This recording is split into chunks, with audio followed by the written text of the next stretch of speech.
श्री स्वामी समर्थ. जय जय स्वामी समर्थ. नमस्कार भक्तांनो, स्वामी मोक्ष या चॅनलमध्ये तुमचं मी अगदी मनापासून स्वागत करत आहे.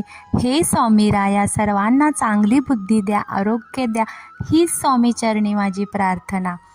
तर भक्तांनो पहा, आज धनोत्रयोदशीची पूजा त्याची माहिती तुम्हाला मी सांगणार आहे. तर पहा, श्री गणेशाय नमः. ओम श्री धन्वंतरे नमः. धनोत्रयोदशी हा दिवस आणखी एक आपल्याला स्मृती देऊन जातो भक्तांनो. तो म्हणजे समुद्र मंथनातून 14 रत्न बाहेर पडली होती. त्यात चंद्राचा थोरला भाऊ म्हणून धन्वंतरी हे 5वे रत्न बाहेर पडलं. श्यामवर्ण, माथ्यावर मुकुट, डाव्या हातात कुंभ आणि उजवा अभयंकर असं आश्वासन देत असलेली धन्वंतरीची मूर्ती आहे. धनतेरस या दिवशी आपण धनाची पूजा करतो. तर पहा भक्तांनो, हिंदू धर्मामध्ये दिवाळी सणाला विशेष असं महत्त्व आहे. जगभरात या मोठ्या सण साजरा उत्साहात केला जातो. यंदाची दिवाळी ही 12 नोव्हेंबर रोजी आहे. दिवाळी सणाला धनत्रयोदशीपासून सुरुवात होते. दिवाळीतील प्रत्येक दिवसाची निगडीत अशी अनेक परंपरा आपल्या आहेत, तर त्या आपल्याला पाळाव्या लागतात. दिवाळीच्या प्रत्येक दिवशी आपण दिवे लावतो किंवा म्हणजे आपण असं मस्त सजावट आपल्या घराची करतो. तर पहा भक्तांनो, धनोत्रयोदशीचा सण दरवर्षी कार्तिक महिन्यातील कृष्ण पक्षातील त्रयोदशीला असतो. संपत्ती आणि समृद्धीचे प्रतीक असणारा हा सण धनतेरस म्हणून ओळखला जातो. या दिवशी सोने, चांदी, भांडी इत्यादी वस्तूंचं आपण खरेदी करतो आणि त्याला खूप महत्त्व आहे आणि ते खरेदी केलंही पाहिजे. या दिवशी संपत्तीचा देव कुबेर प्रसन्न असतो, तर त्याचीही पूजा आपण म्हणजे कुबेराची आणि श्रीयंत्राची आपण पूजा करायची असते. श्री कुबेराय नमः या दिवशी त्यांची पूजा करायची असते.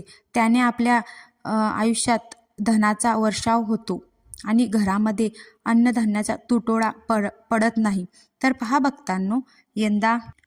भक्तांनो, 10 नोव्हेंबर रोजी धनत्रयोदशी साजरी आपण करणार आहोत. तर या दिवशी धन समृद्धीसाठी भगवान गणेश, भगवान कुबेर, देवी लक्ष्मीची आपण पूजा केली पाहिजे. आरोग्याचे म्हणजे आयुर्वेदाचे हिंदू देव भगवान धन्वंतरी यांचीही धनत्रयोदशीला पूजा केली जाते. असे मानतात की भगवान धन्वंतरीची पूजा केल्यास चांगले आरोग्य आणि समृद्धी मिळते आणि दीर्घायुष्य आपलं वाढतं. धनोत्रयीला दागिने किंवा भांड्यांबरोबर झाडूलाही खूप विशेष असं महत्त्व आहे. या दिवशी आपण नवीन झाडू खरेदी करणं हे शुभ मानलं जातं आणि शुभ संकेत आपल्याला मिळतात. का आपण झाडू या दिवशी खरेदी करायची असते? झाडूला लक्ष्मीचे प्रतीक असं मानलं जातं, कारण की ती आपल्या घरातील केर कचरा काढते आणि म्हणजे आपण जी घाण असते ती आपण त्या दिवशी म्हणजे असं आपण दररोजची साफ करतो दररोज, तर ती आपली लक्ष्मीच एक आहे. असं म्हणजे आपल्या मनातली कशी आपण घाण साफ कशाने होते आपली मनातील घाण, तर आपण देवाची जी पूजा विधी किंवा देवाचं जेवढं ध्यान करू, नामस्मरण करू, त्याने ती आपली मनातील घाण निघून जाते. तसंच आपल्या घरातील ही जी केर कचरा आहे तोही आपल्या झाडूने साफ होतो. तर या दिवशी नवीन झाडू खरेदी केल्याने घरात सुख शांती आणि संपत्ती वाढते. यामुळे घरातील गरिबीही दूर होते. दिवाळीला झाडू खरेदी करण्यावर आणखी एक समज आहे. असे केल्याने लक्ष्मी घरातून बाहेर पडत नाही. यासोबतच काही लोकांचा असाही विश्वास आहे की या दिवशी घरात झाडू आणल्याने आर्थिक समस्यांपासून मुक्ती मिळते आणि घरात सकारात्मक ऊर्जेचा वास राहतो आणि नकारात्मक ऊर्जा घराबाहेर फेकली जाते. तर एवढेच नाही, तर घरात प्रवेश करताना झाडू घेऊनच प्रवेश करणं शुभ मानलं जातं. यात घर स्वच्छ ठेवण्यासाठी प्रत्येक कुटुंबात झाडूचा नियमित वापर केला जातोच. लक्ष्मी ही देवी, स्वच्छता ही देवी लक्ष्मीला आकर्षित करते. त्यामुळे धनत्रयोदशीला झाडू खरेदी करणं शुभ मानलं जाते आणि शुभ संकेत देतात. धनतेरस हा शब्द धन आणि तेरस या 2 शब्दांपासून बनलेला आहे. धन संपत्तीचे प्रतिनिधित्व करते आणि तेरस 13वा दिवस दर्शवतो. 5 दिवसांचा दिवाळीचा सण हा खूप म्हणजे आपल्याला आनंदी आणि नवीन वस्तू खरेदी करण्यामध्ये आपला खूप वेळ निघून गेलेला असतो. तर भक्तांनो, या दिवशी आपण तांबे, पित्तळ, लोखंडी वस्तू किंवा घरामध्ये जे नवीन फर्निचर असतं तेही आपण या दिवशी खरेदी करू शकतो. तर पहा भक्तांनो, कैची, सुरी किंवा एखादा हत्यार हे आपण या दिवशी खरेदी करायचं नसतं. म्हणजे ज्यांना कापलं जाईल ती वस्तू आपण या दिवशी खरेदी करायची नसते. या दिवशी धने आवर्जून आपण खरेदी करायची असते, कारण की ती धनाची पूजा असते. धनाचा आणि गुळाचा नैवेद्य आपण या दिवशी पूजेमध्ये वापरायचा, म्हणजे देवाला अर्पण करायचा आहे.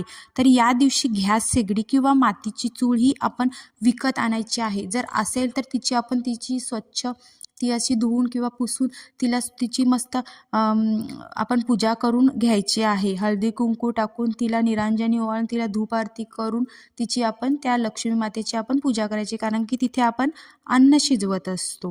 ती अन्नपूर्णा माता आहे, ती आपल्यावर प्रसन्न झाली पाहिजे. तर पहा भक्तांनो, आपण या दिवशी यमदीपदान ही करतो. तर धनोत्रयोदशीच्या दिवशी संध्याकाळी आपल्याला यमदीपदान करायचं आहे. या दिवशी धनाची पूजा केली जाते. आयुर्वेदाचार्याची पूजा या दिवशी केली जाते. तर आपल्या कुटुंबातील सदस्यांना आपण यमदीपदान कसं करायचं हे सांगलं पाहिजे. म्हणजे आपण त्यांना यमराजापासून आपली कशी सुटका होईल त्याची आपण त्यांना माहिती दिली पाहिजे. काहींना माहिती नसते आणि हा त्यांना व्हिडिओ बघायला लावा. तर पहा भक्तांनो, यमदीपदान कसं करायचं.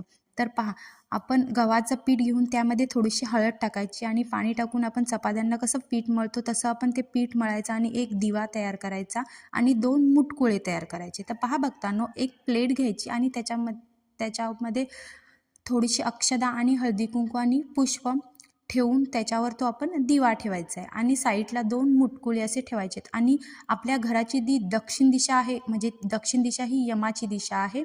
तर त्या दिशेला आपण तोंड करून आणि ते दिव्याचंही तोंड करून आपण त्या दिशेला सगळ्या घरातील कुटुंबांनी बसायचं आहे आणि यमराजाला प्रार्थना करायची आहे की हे यमराजा, माझ्या कुटुंबाचं रक्षण कर, मला दीर्घायुष्य दे. कारण की त्या राणीने त्या राजाचं म्हणजे असं त्याला यमाकडून परत आणलेलं आहे. तसंच मलाही तुम्ही म्हणजे तुमच्या ह्याच्यातून वाचवा, असं म्हणजे तुमच्या परंपरेतून तुम्ही मला वाचवण्याचा प्रयत्न करा. तर आपण त्यांना ही अशी प्रार्थना करायची आहे. तर पहा भक्तांनो, आणि हा दिवा आपण पूर्ण रात्र चालूच ठेवायचा आहे. तर तो विझला तर आपण काय चिंता करायची नाही आणि सकाळी तो दिवा वाहत्या पाण्यामध्ये आपण सोडून द्यायचा आहे. तर पहा, यमराजाला आपण सांगायचं आहे की माझ्या कुटुंबाचं रक्षण कर आणि अपमृत्यूपासून माझं संरक्षण कर.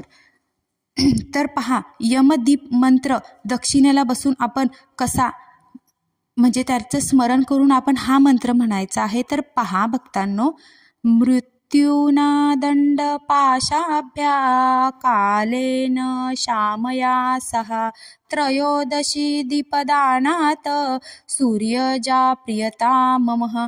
असा याचा अर्थ आहे की तुझं स्मरण करून हा दीप तुला मी दान करत आहे, तर तू त्याचा स्वीकार कर आणि माझ्या कुटुंबाला दीर्घायुष्य दे, हीच माझी विनंती आहे. आणि दुसऱ्या दिवशी तो दिवा आपण वाहत्या पाण्यामध्ये सोडून द्यायचा आहे. तर पहा, ही अशी आपण पूजा केली तर आपल्याला यमापासूनही आपलं संरक्षण होतं आणि धनाची आपण जर पूजा केली तर आपल्याला पूर्ण वर्षभर अन्नधान्याचा तुटवडा पडत नाही. तर माझा हा व्हिडिओ तुम्हाला कसा वाटला भक्तांनो, तर कमेंट्स बॉक्समध्ये श्री स्वामी समर्थ लिहायला विसरू नका. आणि स्वामी मोक्ष या चॅनलला माझ्या लाईक करा, सबस्क्राईब करा. तर अवधूत चिंतन श्री गुरुदेव दत्त, श्री स्वामी समर्थ.